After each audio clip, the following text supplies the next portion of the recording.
현대증권 매각 본 입찰 사실 오늘 발표한다고 했었는데요. 오늘이 아니라 어제 저녁에 갑자기 또 속보가 들려왔죠. 이제 아시는 분들은 많이 아실 것 같은데요. KB금융지주가 이제 우선 협상 대상자로 선정이 됐습니다. 이거는 아실 테니까요. 전반적인 뒷이야기들도 하나하나 한번 해보도록 하겠습니다. 권순우 기자와 이민재 기자 현재 나와 있습니다. 어서 오십시오. 예, 안녕하세요. 안녕하십니까. 말 잘하는 두 분이 같이 나오신 거면 할 얘기가 그만큼 많다는 얘기 아니겠습니까? 하나하나 한번 짚어보도록 하겠습니다. 예. 본입찰 결과부터 그래도 팩트 체크는 한번 해야 되니까요. 이민재 기자가 한번 설명을 해주시겠어요? 일단 현대증권 우선 협상자로 이제 KB금융지주가 이제 만들어졌는데 사실 오늘 공식적으로 발표를 하겠다라고 얘기를 했지만 실제적으로 어제 이미 그 해당 인수자들한테 통보가 돼서 사전에 또 발표가 돼서 이미 어제 그 모든 게 확정이 돼버린 상황이 됐거든요. 공시도 어제 다 나왔고 이번에 또 합병증권사 같은 경우에는 3조 9천억 원대로 올라가면서 어깨에 또 3위까지 올라서게 되니까 또 시장의 관심도 굉장히 높았습니다. 또 이제 그 한국금융지주 같은 경우에는 사실상 예전에 그 미래에셋 인수할 때도 여러 가지 간담회를 진행하는 등 여러 가지 기대를 모았었는데 이번에도 역시나 그 실패를 하면서 어제 좀 침울한 모습을 보였고요. 그리고 지금 한국투자증권 같은 경우에는 인수 전 공식 발표 이후에 그 실제적인 그 입장에 대해서 설명을 하겠다라고 일단 얘기를 했습니다. 현대증권 입장에서는 나름 많이 반기는 분위기인데요. 어제도 현대증권 노조가 한국투자증권 앞에서 그 이제 노조 그 활동을 진행을 하고 있었는데, 근데 그 상황에서 이 KB금융지주로의 발표가 좀 진행이 된 상황이기 때문에 그러니까 분위기가 채 시작해서 고조되기도 전에 네. 속보가 나와서 이분들 좀 허무하겠다라는 생각까지 저는 좀 했거든요. 어제 기자들도 굉장히 힘들었던 게 이게 원래는 딱 여기서 세팅이 되고서 오늘 발표를 하기 때문에 대부분 다 준비를 하고 있었어요. 근데 그걸 대비해서 노조도 그 시위를 준비하고 있었던 것 같아요. 근데 그 중간에 갑자기 그 정보가 새는 바람에 부랴부랴 이제 저 보도자료도 만들고 발표 내용도 만들고 그러느라고 굉장히 바빴던 것 같아요. 노조도 굉장히 당황했겠어요. 한투에 인수되는 걸 반대한다라고 얘기하려고 그랬는데 그렇죠. 갑자기 국민은행으로 간다 그래가지고. 모인 김에 파이팅 한번 하는 거죠. 그런데 이제 중요한 것은 팩트는 이렇게 진행이 됐는데 과연 이 다음 절차가 어떻게 될 것이냐입니다. 지금 보도된 바로는 약 한 1조 원 내외로 얘기가 많이 되고 있습니다. 초반에는 7천억 원대에서 시작을 했다가 여기까지 지금 올라온 건데요. 예. 그렇다 보니까 이제 좀 KB금융이 어떤 그림을 그리고 있을까도 많이 궁금하거든요. 권순우 기자가 좀 설명을 해주시겠어요? 예, 국민은행을 출입하고 있는 제가 얘기하겠습니다. 국민은행이 되게 규모가 굉장히 크잖아요. 은행 하면은 국민은행 아시는 분들은 다 아실 텐데, 근데 나머지 계열사들에 대해서 아시는 분들이 별로 없을 거예요. KB증권도 굉장히 조그맣게 있고, KB생명도 조그맣게 있고, KB손보 같은 경우는 지난해에 LIG손보를 인수하면서 규모가 좀 커진 경향이 좀 있습니다. 그래갖고 이제 KB금융 같은 경우는 계열사 이익이 별로 안 돼요. 신한 같은 경우는 한 42% 정도가 비은행 계열사에서 나오는데, KB 같은 경우는 국민은행에서 전체 순이익의 67%를 차지하고 있습니다. 그래가지고 이제 지속적으로 뭔가 M&A 시도를 계속 하기는 했었어요. 예전에 우리은행을 인수하려고도 했었고, ING생명을 인수하려고도 했었고, 그런데 매번 실패했고, 지난번에 대우증권 인수도 실패를 하면서, 야, 이거 KB는 좀 밀어붙이는 게 좀 없는 거 아니냐라는 평가를 받고 있어서 이번 딜은 윤종규 회장 입장에서도 굉장히 좀 부담스러운 딜이었을 것 같아요. 그런데 어쨌든 현대증권 인수에 성공을 하게 되면서 고객 기반은 3,500만 명, 우리나라가 5천만 명인데 3,500만 명이면 굉장히 많은 고객 기반을 확보를 하게 됐고요. 이를 바탕으로 어저께 이름 멋있게 BOA 메릴린치를 한번 배치마크 해보겠다라고 했었는데, 그 메릴린치가 금융위기 때 망해가지고 뱅크 오브 아메리카가 인수를 해서 은행하고 증권이 협업을 한 모델, 보통 CIB 모델이라 그러는데, 이런 부분을 만들어가지고 수익 부분에서도 수익 비중이 한 10%에서 21%로 많이 늘어난 측면이 있고요. 그리고 웰스 매니지먼트라고 하죠. 이렇게 자산을 관리해 주는 거. 그게 이제 국민은행 혼자 있으면은 내놓을 수 있는 상품이 은행 예금밖에 없잖아요. 근데 증권사가 탄탄하게 보완이 되면은 펀드도 할 수 있고 ELS도 할 수 있고 일인형 상품도 할 수 있고, 이런 시너지 효과를 낼 것으로 좀 기대를 하고 있습니다. 그래서 이제 그 KB 같은 경우는 LIG 손해보험을 인수를 해가지고 손해보험 그 포트폴리오를 갖추고, 이번에 현대증권 인수를 통해서 이쪽 포트폴리오를 갖춰서 이제는 좀 다른 금융지주들처럼 좀 안정된 포트폴리오를 갖고 있다고 평가를 받을 수 있을 것 같습니다. 그래서 그 윤종규 회장 같은 경우에는 오늘 조회사에서 좀 한번 읽어볼게요. 증권 부문 강화 및 시너지 확대를 통해 리딩 금융그룹으로 도약을 할 수 있는 전기가 마련됐다. 그래서 아시아 금융을 선도할 수 있는 글로벌 금융그룹으로서 KB의 100년 대계의 초석을 굳게 다지는 것을 뜻깊은 성과라고 얘기를 했습니다.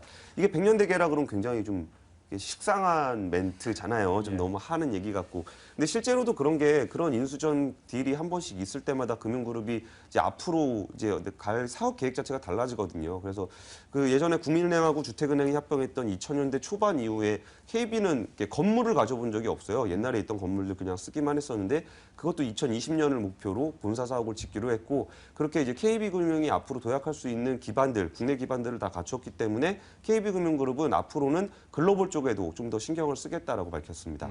KB금융 쪽에서는 이렇게 들은 것처럼 뭐 당연히 좋아할 것 같습니다. 그렇다면 이제 시간이 그래도 어느 정도 흘렀다면 흘렀다니까 시장 반응은 또 어떻게 나타날까라는 것도 좀 궁금증이 생기는데요. 이민재 기자 뭐 취재해 본 게 있나요? 일단은 뭐 이번에 현대상선이 보유한 지분을 매각하는 거니까 사실 한 22% 정도밖에 되지가 않거든요. 근데 이것을 1조 원 안팎에 샀다고 하는 것은 시장에서 굉장히 비싸게 샀다라고 지적을 할 수밖에 없는 부분인데 실제로 저희가 이 발표되기 전에 액티스의 김문수 대표하고 통화를 할 때도 그때 얘기할 때도 지금 12,000~13,000원이 평가된 것도 굉장히 높다, 한 주당. 그게 한 7천억 정도 되거든요. 근데 2만 원, 3만 원 가는 것은 굉장히 힘들다라고 얘기했었는데 그게 1조 원이에요. 근데 심지어 그 같이 응찰에 들어간 사람도 1조 원이 비싸다고 얘기할 정도니까 이건 굉장히 높은 가격이라고 볼 수가 있고요. 네. 그리고 본입찰에 참여하지 않은 다른 입찰 예비자 예비 입찰을 넣었던 분들도 얘기를 할 때 현대증권 실수할 때 사실상 그렇게 뭐 좋은 긍정적인 것을 얻지는 못했다라고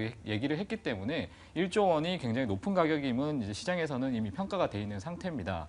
그럼에도 불구하고 이 현대증권이 지금 시가인 그 3,670억 원보다 거의 3배 가까이 비싼 가격을 주고 샀는데요. 네. 이것에 대해서 일단은 뭐 삼성증권 연구원들 같은 경우에는 나머지 지분을 따져 보면은 그래도 비싸지 않다라고 일단 얘기를 했고요. 네. 또 뭐 김진상 HMC 투자증권 연구원 같은 경우에는 KB금융이 일단 비은행 부분이 좀 약했기 때문에 이번에 시너지 효과를 좀 내면 향후에 성장을 할 수 있지 않을까 이렇게 좀 얘기를 했고요. 또 박혜진 교보증권 연구원 같은 경우에는 마지막 좀 대형 증권사 매물이기 때문에 아무래도 KB가 이번에 인수를 하면 대형 증권사로 재편하는 정부의 어떤 그런 최근의 입장에 맞춰서 발전을 할 수 있지 않을까 이렇게 얘기를 했고요. 마지막으로 대신증권 같은 경우에는 국민은행 점포에서 개설되는 현대증권 계좌가 앞으로 늘어나고 IT 통합이라든지 이런 걸 통해서 향후에 뭐 비용 절감, 뭐 실적 향상 이런 것들이 나타날 수 있을 거다 일단 얘기를 하고 있습니다. 예.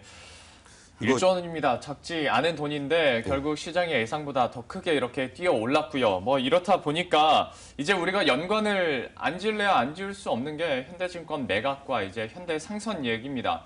현대상선의 뭐 채권단의 자율협약 개시 결정이 나서 저희들도 뭐 한숨 돌렸다라고 얘기를 해드렸었는데요.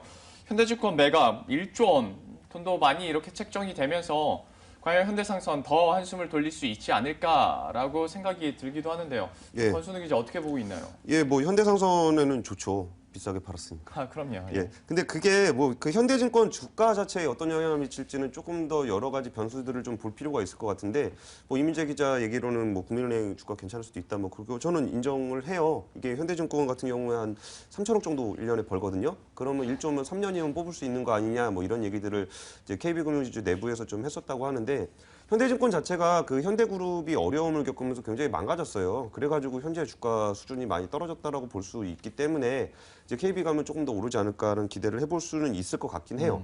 근데 KB가 앞으로 33%가 돼야 이제 계열사로 편입을 할 수 있어서 한 10% 이상 더 사야 되거든요. 근데 또 더 살 때는 또 비싸게 사고 싶지 않기 때문에 주가가 약간 눌려 있는 모습을 보일 수도 있을 거라는 생각이 좀 들긴 해요. 예전에 그 LIG 손보 인수한 다음에 그것도 다시 편입할 때 지분이 그 국민은행의 지분을 살 때까지 KB 손해보험 주가가 잘 안 오르는 모습을 좀 보이기도 했었고요. 그런데 이대주주인 자베즈가 한 9% 정도 들고 있는데 그거를 그냥 블록딜로 받아가면은 조금 더 주가의 부담은 좀 덜하지 않을까 그런 생각이 좀 들긴 합니다. 그래서 뭐 1조 원 넘는 돈을 받았으니 현대상선은 좋아질 것이냐? 저는 뭐 사실 그렇게 보진 않아요. 이게 4월과 7월 만기가 돌아오는 회사채만 하더라도 5천억 원이 넘거든요. 근데 1조 중에 3,500억 갚고 나면 6,500억 남는데 뭐 이거는 회사채 갚는 정도 수준밖에 안 된다라고 할 수가 있을 것 같습니다. 네. 어쨌든 추가적인 돈이 생겼으니까 이제 지금은 이제 그 현대그룹을 둘러서 현대상선을 둘러싼 이해관계자들이 손실을 좀 나눠 가져야 되는 상황인데 그나마 돈이 조금 생겼으니까 손실 부담이 조금은 부담이 덜어졌을 것 같고요. 앞으로의 일정을 대충 살펴보면은 4월 중에 일단 용선료 인하 협상을 진행을 해야 되고 그게 잘 되면은 이를 기반으로 경영 정상화 방안을 한 5월 중순경 수립을 할 것 같고요. 그럼 6월달에는 이제 사채권자 집회를 해서 회사채 채무 조정까지 이루어지면 이 모든 과정이 아무 문제 없이 이루어지게 된다면은 현대상선은 앞으로는 좀 이렇게 그래도 흑자를 낼 수 있는 기업으로 살아남을 수 있을 것이고 만약에 이 중간에 뭐 하나라도 좀 틀어진다면 뭐 안 좋은 상황이 될 것으로 보입니다. 틀어진다는 건 어떤 경우의 수를 좀 생각하고 계신 거예요? 틀어진다는 얘기는 아까 지금 말씀드렸던 것 중에 예. 하나라도 틀어지면 하나라도? 예. 그 이제 4월, 5월, 뭐 6월 그 과정 속에서 예. 그리고 그렇겠네요. 이번에 현대증권 그 인수할 때 좀 뭐 얘기가 뭐 한다 그랬다 만다 그랬다 한다 그랬다 만다 그랬다 이런 네네. 얘기가 좀 있었는데 연기가 됐죠. 그때 제일 중요하게 봤던 조건 중에 하나가 제때 돈이 들어오느냐였어요. 그렇죠. 왜냐하면은 제때 돈이 안 들어오면 아까 말씀드렸던 이 차곡차곡 쌓여 있는 블록들이 한 번에 무너질 수가 있거든요. 예를 들어서 액티스가 뭐 해가지고 자금을 조달하려고 그랬는데 잘 안 됐다. 이러면 지금까지 그 차곡차곡 쌓았던 것들이 한 번에 무너질 수 있기 때문에 이 과정들이 다 완벽하게 성사가 되면 현대상선은 그나마 이제 정상기업으로서 살아갈 수 있을 것 같습니다. 그 5월이라는 타이밍이 참 중요했었어요. 그래서 이제 우선 협상 대상자 선정이 미뤄졌을 때도 현대증권도 그렇고 EY 한영 측에서도 그래도 이 납입 완료 기한이 있기 때문에 이 기한에는 차질이 없도록 우리가 뭐 발표를 하겠다. 계속 좀 달래기에 나서는 모습이었는데요. 역시 뭐 아직도 첩첩산중인 만큼 저희가 시간을 두고 하나하나 이 도미노가 제대로 쓰러지는지 한번 봐야 될 것 같습니다. 그리고 앞서서도 권순우 기자가 잠깐 언급은 해줬습니다마는 앞으로 풀어야 할 숙제들이 참 많이 있어요. 또 이외에도 뭐 노조 문제도 여전히 좀 갈등이 있을 수 있을 것 같고요. 좀 어떻게 보고 있나요? 그렇죠. 이제 당장 이제 현대그룹 쪽에서 5월 안에 이제 마무리를 져야 되기 때문에 남은 것들이 보면 일단 뭐 가격 결정, 뭐 정미 실사 그리고 대주주 적격 심사가 있는데 일단은 자금이 가야되기 때문에 5월 말까지 일단 마무리가 돼야 되거든요. 근데 심사 전에 일단 손도금 형태로 일부가 납입이 되고 이게 완료가 되면 나머지 잔금이 들어가는데 이게 5월까지 가야 되기 때문에 어떤 금융 당국에서도 이런 부분에 대해서는 좀 빠르게 조금 진행을 하지 않을까라는 그 생각이 들고요. 그리고 또 KB금융지주 같은 경우에는 금융지주법상 자회사 여건을 마련하기 위해서는 그 현대증권 지분을 30% 이상 가져가야 되는데 그 지금 뭐 예전에 뭐 LIG 손해보험 인수 당시에서도 그 일부 대주주 지분을 가져가는 것 외에도 자사주를 들고 가서 33%를 딱 만들었거든요. 네. 현대증권 자사주도 1,670만 주가 있는 것을 볼 때 그 지주사 지분을 이거 사들이면 해당 요건에는 크게 문제는 없을 것으로 봅니다. 그리고 또 뭐 신한금융투자 같은 경우에도 지금 자사주와 자녀 지분이 뭐 77.44%라고 얘기를 했는데 뭐 이걸 다 추가로 뭐 인수를 하기는 않겠지만 이런 것들이 조금 뭐 인수를 하겠다는 의향이 나오면 뭐 주가에도 나름 긍정적이다 일단 얘기를 하고 있고요. 그리고 마지막으로 그 오릭스로의 매각 시도 실패 이런 것을 통해서 구조조정을 상당히 많이 겪었거든요. 현대증권 직원들이. 그래서 이번에 그런 노조를 좀 달래는 것도 필요를 한데 사실상 이번에 본입찰 협상자 중에 그래도 그나마 KB 쪽으로 되게 마음이 많이 갔기 때문에 큰 반발은 없을 것으로 보이지만 그래도 여전히 그런 협상이라든지 행정권에 대해서 굉장히 조금 여러 가지 협상이 이루어지지 않을까 일단 얘기가 되고 있고요. 그래서 지금 관련 그 이동열 현대증권 노동조합 위원장 인터뷰를 준비해봤거든요. 한번 들어보시죠. 네. 금융지주보다는 시너지 효과가 조금 있다고 생각하겠죠. 하지만 KB금융지주로 인수했을 경우에는 과연 우리 현대증권에 대한 독립경영을 보장해 줄 수 있는지 그리고 현대증권 노동조합이 생각하는 대원칙 우리 조합원들의 생존권과 영업권을 보장해 줄 수 있는지 우리 삶의 토전을 지켜줄 수 있는지 그 원칙이 서지 않는 이상은 반대합니다. 결국은 현대증권 노동조합은 어떠한 자본에 대해서도 우리 조합원들의 생존권과 영업권을 보장해 주지 않는다면 총력 투쟁을 결의할 생각입니다. 자, 이렇게 현대증권 매각에 대해서 저희가 얘기를 해봤습니다. 결국 어떤 시너지가 나타날까도 좀 주요 쟁점 중에 하나겠지만 권순우 기자도 그렇고 이민재 기자도 계속 얘기를 해주신 것처럼 이게 정말 딱딱딱 그 시간에 맞게 타이밍에 맞게 돈이 오고 가야 또 현대그룹 측에서 어떤 재무 구조 개선이 나타날 수 있는 부분이기 때문에 저희가 4월과 5월, 6월까지도 저희가 면밀히 지켜보면서 여러분들에게도 정보 업데이트 해드리도록 하겠습니다. 지금까지 경제금융부 권순우 기자, 증권부의 이민재 기자와 함께했습니다. 고맙습니다. 감사합니다.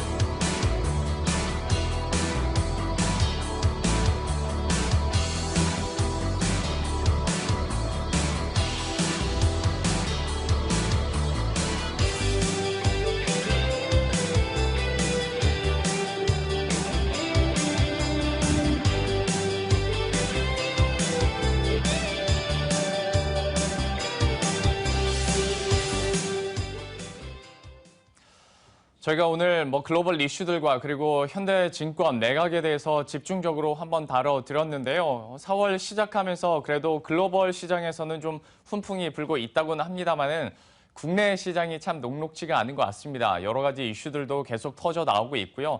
앞서 잠깐 언급이 되긴 했었지만 국내에서 좀 이슈가 많이 있죠. 기준금리 결정도 있고 또 실적 시즌도 시작이 되고 무엇보다 총선이 있기 때문에 과연 이것이 시장에 어떤 영향을 줄까 그리고 각 종목별로 어떤 차별화 현상이 나타날까는 저희들도 쉽게 예단하기는 좀 어려울 것 같습니다. 시간이 가면 갈수록 저희가 그때 맞는 투자 전략 계속 세워드릴 테니까요. 저희와 계속해서 함께해 주시고요. 주말 푹 쉬시고 다음 주 월요일 이 시간에 다시 찾아뵙도록 하겠습니다. 시청해 주신 여러분 고맙습니다.